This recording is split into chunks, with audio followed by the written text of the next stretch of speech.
Դուք դիտում կամ լսում եք ռադիո առողջարան հաղորդումը գործարար Ալիքի եթերում բարև ձեզ ես Տաթևն եմ Արաքելյան այսօր հաղորդման ընթացքում հյուրընկալել եմ Խաղաղ Աբովյանի շնչառական կենտրոնի հիմնադիր տնօրեն Փարանձեմ Ոսկանյանին բարի գալուստ եւս մեկ անգամ շնորհակալ եմ որ մեր հրավերը չեք մերժել ու այսօր էլի ունենալու ենք շատ սիրուն զրույց ողջույն Տաթև ջան վստահ եմ որ ունենալու ենք շատ լավ զրույց արդյունավետ հետաքրքիր եւ կարեւոր ուզում եմ խոսենք շնչառության մասին Սա մի երևույթ է, որ բոլորս անում ենք առանց մտածելու, պլյուս դրան նաև չենք մտածում, թե արդյոք ճիշտ ենք մենք շնչում, թե ոչ։ Ինչ ասել է ճիշտ շնչառություն, եւ այդ ինչպես է ստացվում, որ մեկը ճիշտ է շնչում, մեկը սխալ։ Իմ բոլոր դասախոսությունների ժամանակ, երբ սկսում եմ, սեմինարը, ասում եմ այսօր խոսելու ենք ճիշտ շնչառության մասին, առաջին ռեակցիան, ինչպես թե շնչառությունը լինում է նաև սխալ, բոլորս էլ շնչում ենք, ինչ տարբերություն, ինչպես ենք շնչում, բայց շնչառությունը, այո, խախտվում է։ Տես Տաթև ջան, մենք բոլորս ծնվում ենք ճիշտ շնչառությամբ։ Բնությունը մեզ ստեղծում է ճիշտ շնչառությունով։ Եթե ուշադիր լինենք, նորածին երեխաները ինչպես են շնչում։ Փորիկով, հանգի շնչում են, չէ՞, բոլորս կհիշենք այդ պատկերը։ Եթե ուշադիր լինենք, ընթանիները նույնպես փորով են շնչում, շներին կատուներին տեսած կլինենք։ Այսինքն բնությունից մեզ տրված է ճիշտ շնչառությունը, որը այո, չէ, տարիքի հետ ժամանակի ընթացքում արդեն խախտում է ճիշտ շնչառությունը, բայց որպեսզի մեր ունկնդրին պարզ լինի որն է ճիշտ, որն է սխալ շնչառություն, ես փորձեմ բացատրել, հետո անցնեմ խախտման տեսակներից, ինչից է խախտվում կամ երբ կարող ենք հասկանալ որ խախտված է տեսեք ճիշտ շնչառություն նույն ինքը ստոծանային դիաֆրագմալ շնչառությունն է ստոծանին մեր ամենամեծ շնչառական մկանն է այս հատվածում է գտնվում որը բաժանում է կրծքավանդակի ներքին օրգանները որովայնի ներքին օրգաններից ստոծանին շնչառության ժամանակ երբ աշխատում է ապա մարդը ճիշտ է շնչում այսպես ձեռքը դնելով ստոծանու վրա մարդը կարող է ստուգել արդյոք աշխատում է ստոծանու հետ միասին նաև փորի որովայնի մկաններն են աշխատում փորային շնչառություն։ Հիմա երբ կենտրոնացա ճիշտ շնչեցի, բայց սովորաբար չսխալ եմ շնչում։ Այո, շատերի մոտ, ինձ մոտ մարզվողների 10-ից 9 երբ նոր են, գալիս շնչառական թեստ եմ անցկացնում 10-ից 9 հոգին, եթե ոչ 10-ից 10-ը սխալ են շնչում ու չեն էլ կասկածում այդ մասին։ Սխալ շնչառությունը մակերեսային շնչառությունն է, այսինքն թոքի վերին հատվածի շնչառությունը։ Երբ խախտվում է շնչառությունը մի քանի պատճառներից առաջինը երբ բլոկավորվում է ստոծանին ինչից կարող է բլոկավորվել երբ մարդը սխալ դիրքով է նստած օրինակ երբ ողնաշարը այո կորացրած է նստում ստոծանին բլոկավորվում սեղմվում է եւ թոքը ամբողջ ծավալով չի աշխատում է միայն վերին մասը մենք օրական անում ենք մոտավորապես 25000 շնչառական շարժում հիմա պատկերացրեք ստոծանու փոխարեն 25000 անգամ ծանրաբեռնվածության են ենթարկվում պարանոցի եւ ուսագոտու մկանները ինչ պետք է լինի պետք է այնտեղ մկանային սպազմ առաջանա արյան շրջանառությունը խախտվի դրանից պետք է բխեն գլխացավեր այնտեղ կարող է անքնություն առաջանալ այդտեղից արդեն նյարդային համակարգը պետք է լարվի այսինքն ճիշտ շնչառությունից կախված են մի շարք առողջական հանգամանքներ օրինակ գլխացավերը շատ հանգիստ կարող են անցկացնել շնչառությունը կարգավորելով երբ որ մարդուն սովորեցնում ես ստոծանային շնչել Շատ մարդիկ ունեն պատճառը վերացնում են հետևանքն ինքնուրույն անցնում է Շատ մարդիկ ունեն պարանոցի հատվածում ռուսերեն բառ օգտագործեմ գորբիկ որ բոլորին հասկանալի լինի առաջանում է սխալ շնչառությունից որովհետև մեր ստոծանու միջոցով անցնում է ամենամեծ լիմֆատիկ հոսքը եթե ստոծանին կծկվում է չի աշխատում հոսքը բլոկ է լինում դեպի վերև չի հոսում եւ օրգանիզմում տեղի ունենում հեղուկների այտուց որը դրսևորվում է օրինակ պարանոցի վրա կարող է դրսևորվել նաև ոտքերի վրա, ձեռքերի վրա, այն մարդիկ, ովքեր ունենում են այտուցներ ու որևէ կերպ չեն կարողանում ազատվել, հա, այտուցներից, իսկ այտուցների խնդիր շատ-շատերը ունեն։ Առաջին հերթին պետք է կարգավորել շնչառությունը եւ ստոծանային շնչառություն տվյալ մարդուն հետ սովորեցնել, ասեմ, որտեղ մենք ի սկզբանե ունենում ենք այդ շնչառությունը։ Ուղղակի որոշակի պատճառներից խախտվում է, ինչպես նշեցի։ Հետ գամ նորից մեր թեմային, չշեղվեմ, երկրորդ պատճառը հղիությունն է, ինչպես մի անգամ նշել եմ արդեն, որովհետև պտուղը ստոծանին սեղմում է, էլի մակերեսային շնչառություն է կնոջ մոտ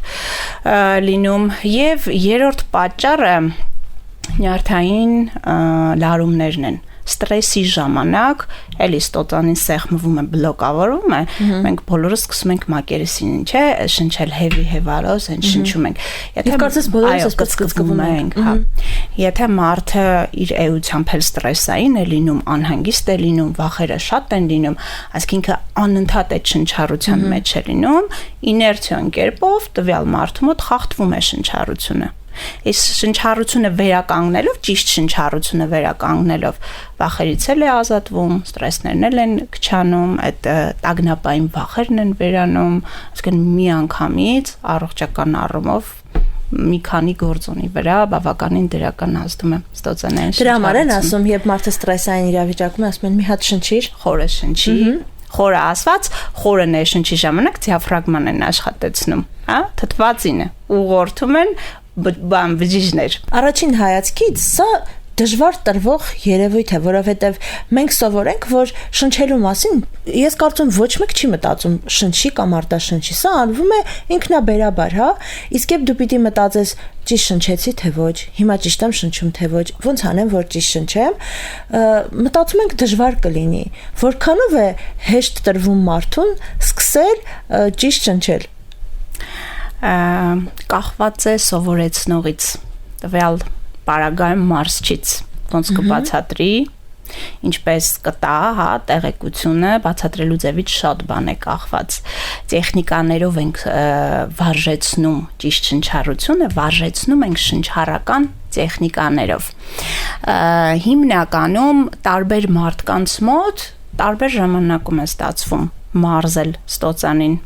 Մարդկա հենց առաջին մարզման ժամանակ դասի վերջում, մարզման վերջում լիարժեք տիրապետում է արդեն ստոծանային շնչառությանը, իսկ ինքնաբերաբար ինքը սկսում է արդեն այդպես շնչել։ Այո, դա կախված է նաև իր թոքի ծավալի աշխատանքի չափից, հա, էլի շատ անհատական է։ Մեկ ուրիշի մոտ ստացվում է 1 ամիս հետո, բայց դա չի նշանակում, որ չի կարող։ Շատ հետևողական պիտի լինի մարզիչը եւ գրագետ, որովհետեւ կան շնչառական շատ մանր եւ նուրբ սխալներ, որ կարող է տեսնել ու ուղղել միայն պատրաստված մարզիչը։ Տեսեք, այսպեսի մի բան եմ ուզում նշել, հաճախ երբ մարզվողը երկար պարապում է, այսպես ասեմ, շնչառական մարմնամարզությամբ, մտածում եք կարող եմ տան անդամներին սովորեցնել, ես գիտեմ, ես էլ կարող եմ անել։ Ես հորդորում եմ, խնդրում եմ նման բան չանել, որովհետև շնչառական տեխնիկաները շատ նուրբ են ու շնչառական մանր սխալները հասանելի են միայն մասնագետին, ով ուսումնասիրել է բավականին երկար ժամանակ, ով ունի շատ երկար տարիների փորձ, հա, իրենց մտքով նույնիսկ կարող է չանցնի, որ ասենք թթվածնի դոզայի ավելցուկը կարող է տվյալ մարդու մոտ խնդրի հանգեցնի եւ ածխաթթվի, հա, ավելցուկը, ասենք թե բերի տվյալ մարդուն ուշաթափության։ Հետո կասեն շնչառական տեխնիկաները կամ շնչառական մարմնամարզությունը վնասեց։ Ուզում եմ հորդորել, որ միայն մասնագետի ուղղորդմամբ սովորեն շնչառական տեխնիկաները։ Իսկ ստոծանային շնչառությունը նույն ինքը ճիշտ, դիաֆրագմալ, հա, տարբեր որակումներ տալով մարզվում է շնչառական տեխնիկաները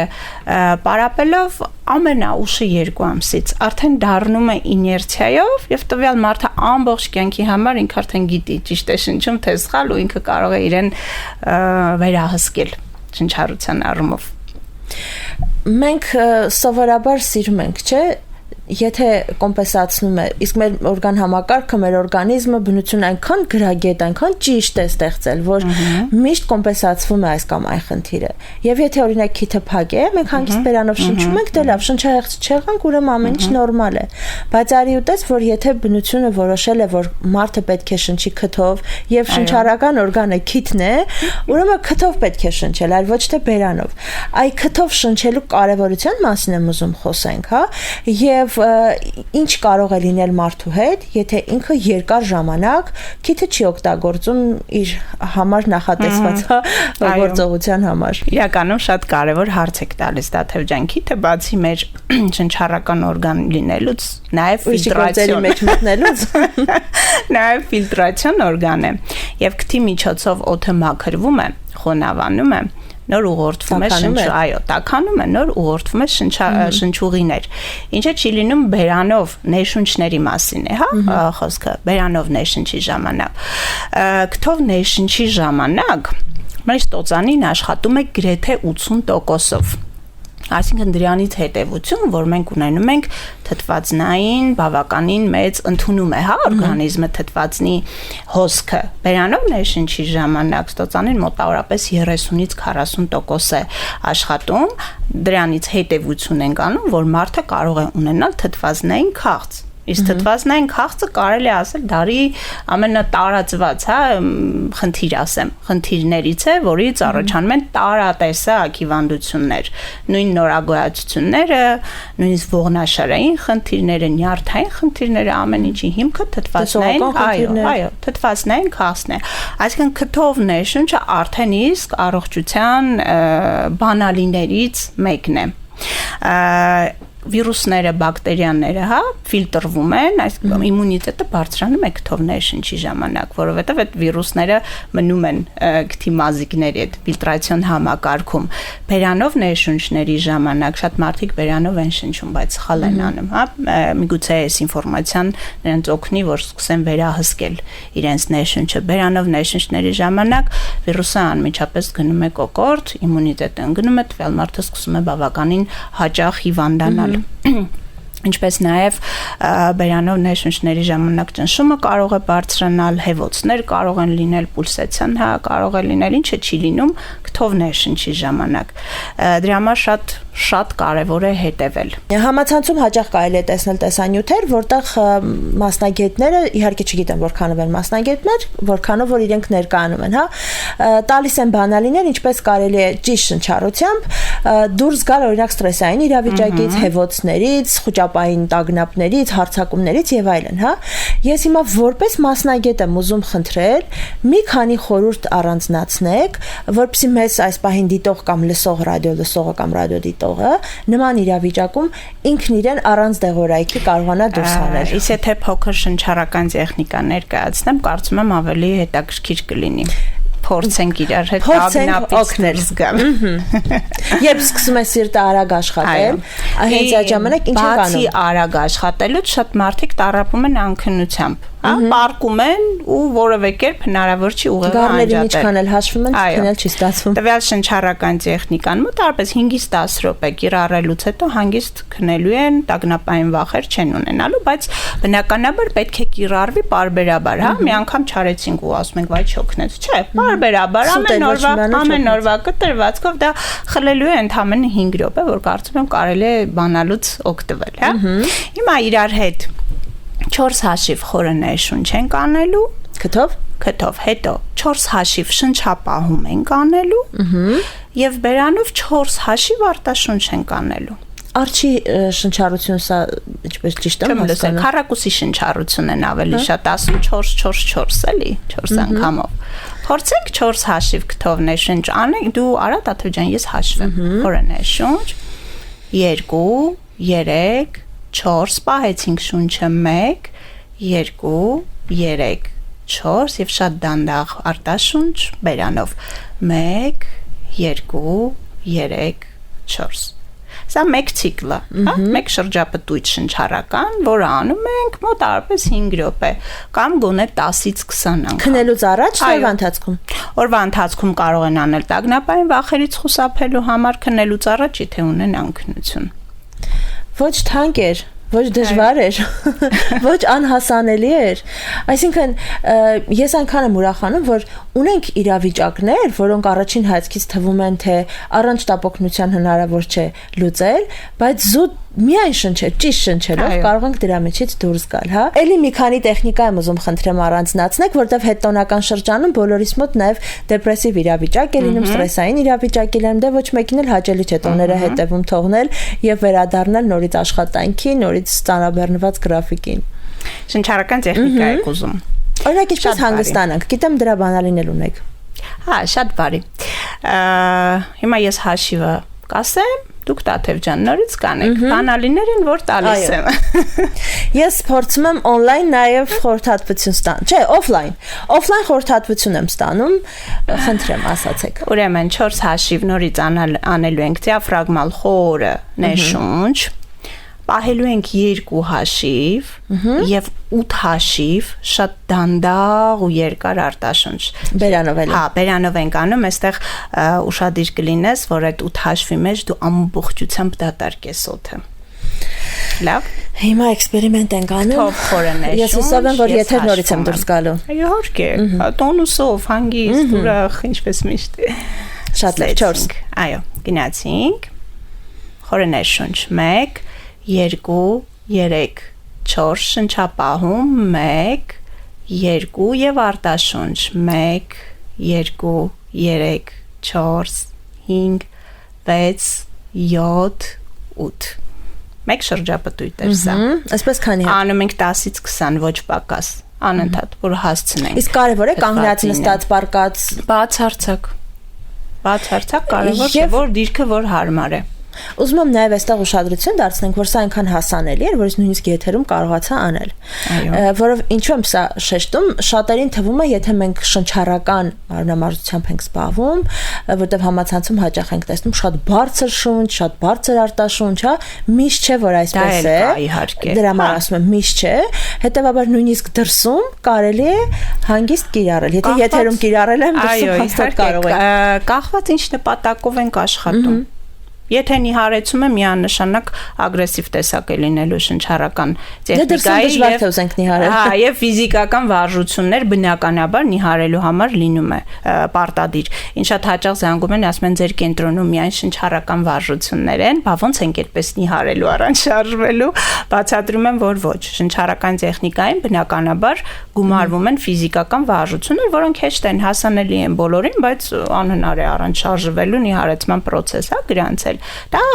համակարգված կոմպլեքս է։ Այ օրինակ այն մարդիկ, ովքեր դիմում են նյարդային լարվածությունով, հա, իհարկե իրենց հետ էլ են պարտադիր ֆիզիկական վարժությունների կոմպլեքսներ առում, բայց շեշտադրումը ավելի շատ դնում եմ շնչառական տեխնիկաների վրա։ Համակցում ենք, բայց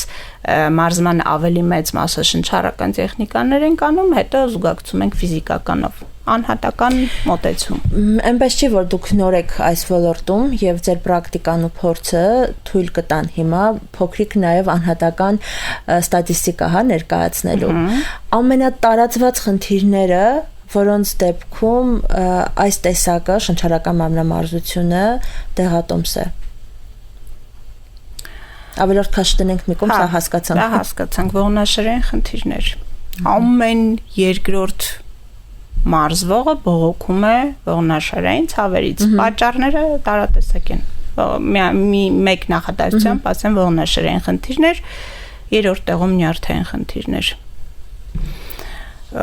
Երևի թե ամենատարածվածը դրանք են, որ դիմում են։ Դե նյարդայինի մեջ կարող ենք նաև անքնությունը ներառել, սա եւս տարի խնդիր է։ Բայց բավականին տարածված է, ես ուրախ չեմ, որ այդ կետը տարածված է, բայց շատ տարածված է։ Այո։ Իսկ առանձնացնեք այնպիսի խնդիրներ, որոնց դեպքում այս տեխնիկան անփոխարինելի է։ Տեսեք, շնչառական մարմնամարզությունը անփոխարինելի կարող է լինել 60+ մարդկանց մոտ, որովհետև իրենց մոտ ֆիզիկական շարժունակությունը սահմանափակ է եւ ամեն տեսակի վարժություններ չի թույլատրվում, այնտեղ հոդերի խնդիր կարող է ունենալ, ոսկորների խնդիր կարող է ունենալ, մկանների թույլացում է գնում տարիքին զուգահեռ, անփոխարինելի է եւ միանշանակ ցուցված է։ Շատ լավ, կա արդյոք ցանկալի պարբերականությունը, հասկանալի է, որ շաբաթը 3 անգամը ոսկե ստանդարտն է, իսկ տևողությունը, որ սա մինիմալն է, սրանից քիչ չարժի, որովհետև արդյունավետ չի լինի։ Այո, միանշանակ, իմ կուրսերը մշակված են ամենակիչը 2 ամսով, ես նույնիսկ 1 ամսով չեմ էլ մարզում մարդուն, որովհետև անիմաստ է, միայն 8-9 պարապմունք ադապտացիոն շրջան է օրգանիզմում տեղի ունենում, որից հետո արդեն ընթացքի մեջ է մտնում, որովհետև նորություն է ամեն դեպքում օրգանիզմի համար, իսկ մի ամիսը բավականին քիչ է արդյունք ունենալու համար, դեռ նոր տեխնիկա ենք սովորում, մեկ էլ մի ամիս հետո մարզվողը ասում է, դե հերիք է երևի, չէ, հենց սկզբից ասում են, որ պարտադիր է 2 ամսվա մարզումը, բնականաբար խրախուսելի է նաև շարունակելը, բայց յուրաքանչյուր կուրս կազմված է 2 ամսից, 2 ամիսը մեկ որոշակի փոփոխություններ են տրվում։ Իսկ կարող ենք անընդմեջ առանց դադարի մարզվել։ Այո, իհարկե, ես մարզվողներ ունեմ, որ մարզվում են 4 տարի, 5 տարի առանց դադարի, ինչպես նշեցի, չեմ հիշում այս հաղորդման մեջ, թե նախորդ կենսակերպ է մարդկանց համար դա դարձել։ Լավ, նաև ուզում եմ խոսենք այն մասին, որ դե շատերը կարող են գալ մարզումների, 3-4 ամիս եկան, ուզում են դադարեցնել մարզումները, բայց չեն ուզում դադարեցնել այդ կենսակերպը։ Արդյոք X ժամանակահատված հետո մարդը կարող է արդեն ինքնուրույն մարզվել։ Եթե երկար ժամանակով չդադարեցնի, այսինքն մարդը եկավ, մարզվեց 4 ամիս մարզասրահում, որից հետո որոշեց, որոշեց, որ հարմար չի այդ բանին, մարզիչի հետ չի կարող շարունակել, ասենք ժամը հարմար չէ, օրինակի համար։ Եթե ինքը չի դադարեցնում մարզումները 3, 4, 5 ամսով, հետո 5 ամիս հետո չի որոշում, մարզումը սկսել, այսինքն շարունակում է ինքնուրույն իմ տված ծրագրի հիման վրա, կարող է շարունակել, բայց այստեղ մի փոքրիկ բայց կա, պրոգրեսը ապահովում է մարզիչը։ Այսինքն ինքը կմնա նույն սանդղակի վրա, որի վրա որ դադարեցրել է մարզչի հետ չի գնա, բայց նույն սանդղակի վրա կմնա, եթե ակնկալում է ավելին, էֆեկտիվության առումով, դա չի լինի, որովհետև մարզիչը ոչ միայն հետևում է վարժությունների հետաքանությունը, այսօր ինչպես է զգում մարզվողը, այս վարժությունը անի մյուսը չանի, այլ նաև նայում է ընթացքին, պրոգրեսին, երբ վարժությունը փոխել, ծանրաբեռնվածությունը, ինչքան ավելացնել մոտեցումների քանակը, ինչքան ավելացնել, այսինքն դրանք նեղ մասնագիտական մոտեցումներ են։ Շատ լավ, եւ եւս մեկ հարց, մենք մարզումների ժամանակ, եթե պարզապես ջիմ ենք գնում, եթե վատառող չենք, չենք գնում, որովհետեւ դե գոնե շնչելը դժվար է լինում, կամ մարմինը ցավում է, դժվար է շարժվելը եւ այլն։ Բայց ես գիտեմ, որ ընդհակառակը, եթե դու հիվանդ ես, կանանց դեպքում եթե ցիկլի մեջ ես, սա լավագույն տարբերակն է ցավերից խուսափելու եւ այլն։ Այդ եւ այլնի մասին եմ ուզում խոսել։ Ցիկլի մեջ միանշանակ ցուցված է սպորտով զբաղվելն էլ է ցուցված, շնչառական մարմնամարզությամբ առավել եւս ցուցված է, որովհետեւ բայց տհաճ է ամեն դեպքում, դիսկոմֆորտ է, ցուցված է։ Շնչառական մարմնամարզությամբ առավել եւս ցուցված է, որովհետեւ ունենում են ցավերի մեղմացում։ Դա փորձս շատ է մարզվողների, փորձը նույնիսկ voice-եր էր անում, ինչ լավ է քեզ լսեցինք, այսօր եկանք, չէինք ուզում մի կերպ, բայց շատ ուրախառույք դուրս են գալիս, որովհետև ցավի մեղմացում են ունենում, եւ եթե պարբերաբար են լինում այդ ցավերը, 2 ամիս մարզվելուց հետո լրիվ անհետանում են, մարզվողներ եմ ունեցել, ցավազրկողներ այլևս չեն խմում, որովհետև ցիկլի ցավերը առհասարակ չեզոքանում են, ոնց որ չեն էլ զգում մարդիկ, այդ օրը կանայք այդ օրերը։ Ինչ վերաբերվում է հարբուխային տարբերակներին, շնչառական մարմնամարզությունը ես այսպես եմ ցուցում։ Չենք մարզվում միայն, երբ որ քթից առատ հոսք է լինում, դե բնականաբար չենք կարող առատ հոսքի ժամանակ, հետո պետք է չի, հետ թոքերը լցնել, հետ տանել հոսքը, այսինքն լիմֆա է մաքրվում, պետք է թողենք մաքրվի։ Բայց հենց մի փոքր մարդու առողջական վիճակը մի փոքր թեթևանում է, լավանում է, օրգանիզմը գիտեք ինչպես է։ Օրգանիզմը անընդհատ ասելու է դու դեռ հիվանդ ես, դու մի շարժվի, դու հոգնած ես, պարկի չի թողելու։ Ուրեմն այստեղ արդեն գիտակցությունը պետք է ավելի ուժեղ լինի, քան այն ինչ զգում է մարդը։ Եվ առավել եւս ցուցված է շնչառական մարմնամարզության պարտադիր հաճախելը, որովհետեւ մենք մարզում ենք թոքերը, մաքրում ենք թոքերը, թոքերի արյան շրջանառությունն ենք լավացնում եւ ամենակարևորը օդափոխում ենք թոքերը, այսինքն մնացորդային վիրուսները եւ այդ մակրատա խորխա երևի խորխի մնացորդը դուրս ենք բերում թոքերից, իմունիտետը բարձրացնում ենք եւ մարդը շատ ավելի արագ է կազդուրվում, քան բազմոցին պարկելով եւ ասել ես հիվանդ եմ, չեմ կարող, այո, գիտակցելով եւ ինֆորմացված լինելով պարտադիր պետք են հաճախումները։ Եվ այստեղ նաև ուզում եմ շեշտենք, որ եթե մենք կանոնավոր մարզվում ենք, հիվանդանալու դրվագներն էլ ավելի, այսպես ասած, հազվադեպ են լինում։ Տարին 1 մաքսիմում 2 անգամ, մաքսիմում։ Մարզվողների փորձից եմ ասում, ես ընդհանրապես չեմ հիվանդանում։ Դե մնում ես դուք հիվանդանայիք։ Շնորհակալ եմ շատ, ինչպես որ ակնկալում էի, հաղորդումն իսկապես կայացած էր։ Եվ շնորհակալ եմ, շատ հաճելի է։ Բոլոր նրանք, ովքեր մտածում էին գնալ այս քայլին թե ոչ, հիմա հուսով եմ, որ մտածեցին ու հասկացան եւ որոշեցին, որ արժի գնալ։ Ինչպես ասում են, փորձը փորձանք չէ, այս դեպքում էլ փորձը հաստատ արդյունավետ է։ Առողջության համար միանշանակ։ Շնորհակալություն, սիրելի ռադիոլսողներ ու ռադիոդիտողներ, հիշեցնեմ, որ զրուցակիցս Քաղաք Աբովյանի շնչառական կենտրոնի հիմնադիր տնօրեն Փարանձեն Ոսկանյանն էր։ Շնորհակալ եմ, որ մեզ հետ էիք, ցտեսություն։